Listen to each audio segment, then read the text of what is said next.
Depressão é um tema extremamente importante, ainda mais no século que a gente vive hoje. As pessoas falam muito de depressão, né, Fabi? Mas entender a real depressão são poucas pessoas que entendem, para saber se tem, se não tem. Por isso que a gente recebe o psicanalista Daniel Fernandes, que vai falar tudo sobre esse tema. Ele já esteve aqui no nosso programa, já falou outros temas bacanas também, e hoje a gente vai falar sobre depressão e os sintomas e o que a gente pode fazer com a hipnose. Seja muito bem-vindo, Daniel. Muito obrigado. Bem-vindo, meu querido, de novo, a pedido do nosso público que queria mais temas com você. Ele está de volta. E depressão, que para alguns é frescura, ou doença de rico, né? Não falam que é doença de rico, porque rico pode se tratar e o outro não. Hoje vamos desmistificar um pouquinho essa história. Dani, começa dizendo para o pessoal o que é a depressão. Bom, um prazer enorme estar com vocês de novo aqui, né? Falando sobre a psicanálise, né? Hoje nós vamos falar como a psicanálise pode ajudar no tratamento da depressão. A depressão, nós vivemos exatamente a geração dos depressivos, né? Dos deprimidos. A depressão tem sido considerada o grande mal do século XXI. Assim como entre o século XIX e XX era a histeria, agora no século XXI a depressão. As pessoas, a cultura popular tem uma imagem completamente equivocada do que é a depressão, né? Devido à falta de informação e de conhecimento das pessoas, o depressivo geralmente ele é rotulado de preguiçoso, né? De uma pessoa que covarde, que não tem vontade de fazer coisas importantes. Mas na verdade a depressão é uma doença muito grave, uma doença muito séria e que pode levar à morte, né? Ela é um distúrbio mental provocado por fatores internos ou externos, né? E é bom separar o que é tristeza e o que é depressão, né? Porque tem gente que fica triste e já quer tomar antidepressivo, né? A gente escuta muito algumas pessoas falarem, você conversa, ai, vamos sair, não, tô depressivo. Exatamente. Tô deprimido. Porque não tem noção do que é. Acho que não deveria nem falar essa palavra para não atrair isso, né, gente? Porque se tivesse noção, né, do que de fato se trata a depressão, mas os sintomas da tristeza e da depressão são parecidos, né? A diferença, para a gente falar de uma forma bem direta e resumida, a diferença da tristeza para a depressão. Quando eu estou triste, eu sei por que eu estou triste. Eu estou triste porque terminei um relacionamento. Estou triste porque fui mandado embora. Eu sei o que provoca essa tristeza. Agora, a depressão é uma tristeza que eu não sei te explicar. Eu estou triste e apenas estou, não sei o porquê.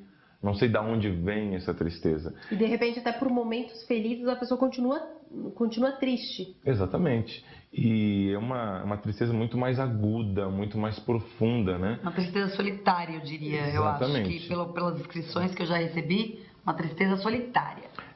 O depressivo, ele tende, né, o deprimido, ele tende a se isolar. E é difícil uma pessoa com depressão se enxergar com depressão. E esse é o grande problema da depressão, né, de tratar quem está com depressão, porque a gente vai ajudar alguém que talvez não queira ajuda. Ajudar quem não quer ser ajudado é muito difícil. E quem está ao lado, quem convive com o deprimido, também dificilmente vai conseguir diagnosticar essa depressão. É mais fácil alguém de fora perceber, alguém que não convive diariamente com essa pessoa, perceber o distanciamento, o isolamento, o emagrecimento ou engordar, porque a pessoa pode ter uma tendência a comer demais ou a perder completamente o apetite, né? Vai por esses dois caminhos, ou da anorexia ou do apetite desordenado. Exatamente, então tem que tomar esse cuidado. Só que as pessoas, quando a gente trata de hipnose, o que a hipnose pode ajudar essas pessoas? Porque é bem amplo o assunto da hipnose. Se você puder explicar para quem está entrando, te conhecendo hoje pela primeira vez, para entender o que a hipnose ajuda nas pessoas também com depressão. Bom, a hipnose pode ajudar sim no tratamento da depressão, porque como nós falamos a última vez que eu estive aqui falando sobre hipnose, a hipnose nada mais é do que uma ferramenta terapêutica. Na psicanálise, a hipnose aparece como a hipnoanálise. É uma análise com recurso da hipnose, né? Mas não são todos os psicanalistas que se utilizam dela, mas ela vai ajudar, porque através da hipnose, o paciente, ou analisando, ele vai chegar até o momento que ele sentiu-se deprimido pela primeira vez. Agora, a abordagem da psicanálise era diferente, porque a psicanálise, ela nada mais é do que uma investigação do inconsciente. O psicanalista, como dizia um professor meu, ele é o arqueólogo do inconsciente. Ele vai buscar as razões. Para a psicanálise, a depressão não é causada apenas por fatores externos. Para a psicanálise, não é uma coisa que te deixa depressivo, mas é a junção de muitas coisas que desencadeia o quadro depressivo. Aí na psicanálise nós vamos buscar no seu inconsciente o que foi que desencadeou esse quadro depressivo. Porque a depressão ela é recheada de razões inconscientes, né? De fatores inconscientes que levam a esse estado. E aí na análise a gente vai procurar trazer para a consciência aquilo que está no inconsciente. Ninguém fica depressivo, deprimido, né? Da noite pro dia. Exatamente. São várias coisas que estão guardadas lá dentro. Muito recalque, muita repressão, traumas da infância, tudo isso acumulado, aí de repente acontece um momento, em uma ocasião, algum trauma, alguma dor, alguma doença, desencadeia tudo isso. A morte de alguém, um relacionamento, mas eu não posso dizer que a pessoa ficou deprimida exatamente porque terminou o relacionamento. Esse término de relacionamento, ele desencadeou um monte de coisa que já estava guardada ali dentro. Então, Dani, vamos entrar numa outra parte. O tratamento da depressão tem os medicamentos que são muito pesados, que são puxados, que muitas vezes agridem até o corpo, o organismo da pessoa, que são esses tarjas pretas, esses remédios pesadérrimos, que a pessoa a gente já tenta conciliar com outros médicos, com outras especialidades. Sim. A psicanálise consegue fazer com que essa pessoa em depressão chegue a um ponto de parar esses medicamentos. O uso da medicação? Ou não, ou é um tratamento paralelo? Ótimo. Sim, depende do caso, né? Numa depressão mais leve, talvez nem precise do medicamento. Numa depressão mais profunda, com possibilidade de suicídio, né? A pessoa que está pensando muito, tendo muito pensamento suicida, pensando na morte como uma solução para o problema, aí é necessário uma ação medicamentosa e, de repente, até uma internação para que ela não coloque fim à sua vida. E, aliás, um alerta muito importante para quem está nos assistindo, porque virou moda tomar antidepressivo, né? As pessoas... o brasileiro ele já tem esse hábito de se automedicar, né? Só que o medicamento antidepressivo, você fazer essa automedicação, é muito perigoso, né? Pode ter problemas sérios aí e levar até a morte. O tratamento ele é feito... o trabalho terapêutico e o medicamentoso. Até é bom explicar mais uma vez, né, para quem está nos assistindo pela primeira vez, o psicanalista, o psicólogo e o psiquiatra, né? O psicólogo faz um trabalho comportamental, o psicanalista é o trabalho do inconsciente, né, para levar a pessoa ao autoconhecimento e vai buscar as razões inconscientes para esse quadro. E o psiquiatra, ele é o médico. Ele é o único dos três que é médico. Que vai poder receitar? Ele faz a ação medicamentosa, é ele que vai receitar um medicamento. Mas com a psicanálise, dependendo do nível que tiver essa depressão, do grau, talvez a pessoa nem precise de medicamento. E assim, a depressão, ela pode, no estágio que ela estiver, gerar outros tipos de doenças também? Sim, porque a pessoa com depressão, a imunidade dela cai muito. E ela pode ter diversas doenças. Doenças muito comuns para quem tem depressão, por exemplo, doenças cardíacas, porque afeta diretamente a circulação do sangue, né?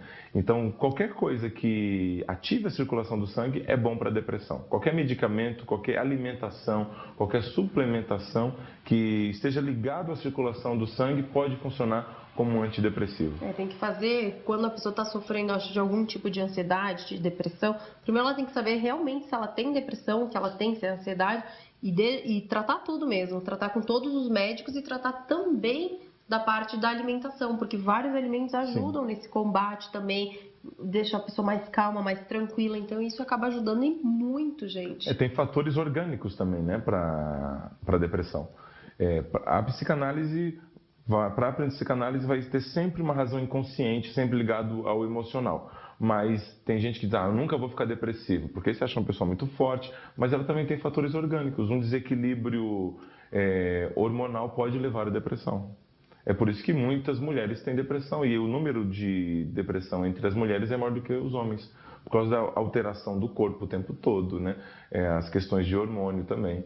Então a mulher é mais sensível e mais propícia a ter depressão do que o homem, então, assim, levando em consideração esse aspecto né, orgânico. Para a gente conseguir encerrar assim o nosso programa e passar um recado para quem está em casa, alguns sintomas, né? Sei que você já falou, mas para ficar em alerta mesmo para quem está em casa, alguns sintomas para a pessoa ficar de olho, antenada e procurar a ajuda de um médico, de um psiquiatra, a ajuda. Qual que são, assim, as dicas que você pode passar para quem está em casa? Alguns dos principais e dos primeiros sintomas da pessoa com depressão: isolamento. Ela fica isolada, quer ficar sozinha o tempo todo, a perca ou exagero do apetite e a perda do prazer pela vida. Quando a pessoa ela perde o prazer de fazer coisas que ela geralmente gostava de fazer. Aquela pessoa sempre ia à festa, de repente ela simplesmente não quer ir mais. Sempre ia dançar, sempre ia para academia, praticava esporte e de repente ela não tem mais prazer naquilo que dava prazer a ela. A diminuição do apetite sexual, que cai demais quando a pessoa está com depressão. Tem alguns casos que aumenta muito, mas geralmente é mais para queda do que para o aumento. Então esses são alguns dos primeiros e principais sintomas. A questão corporal. A pessoa com depressão, ela anda lentamente, com a cabeça baixa, sempre bem corcunda. Ela está sempre isolada, ela está sempre falando baixo. Aquela pessoa que está andando sempre se arrastando. Mas algumas pessoas tentam enganar, né? Sim. Fica isolado, fica quietinho, fica deprimido, na frente das pessoas só que quando se recolhe num canto... Isso nós chamamos de mania. Mania? Que é a depressão não tratada. Porque tem pessoas que têm depressão, não trata, aí de repente apresenta uma melhora. Fica eufórico, fica animado de novo, só que é uma euforia exagerada. Eu não sei se você já viu alguém assim que de repente é totalmente depressivo e daqui a pouco está super animado. Então, gente, vamos ficar de olho, prestar bem atenção nos sintomas. O nosso bate-papo aqui com o Dani está encerrando agora. Vamos ficar de olho mesmo. A gente se despede, Dani. Obrigada novamente pela sua participação, por abrir um espacinho na sua agenda para estar aqui Sempre no um prazer estar aqui com vocês. Se quiserem mais algumas informações, está na tela os contatos do Dani, a rede social, ou como vocês quiserem. Ou então entrem no nosso Facebook, nossa fanpage, Programa Elas Comandam, e mandem as perguntas ou as dúvidas que a gente chama de novo Dani aqui. Obrigada, Muito obrigada mais uma vez. Eu que agradeço.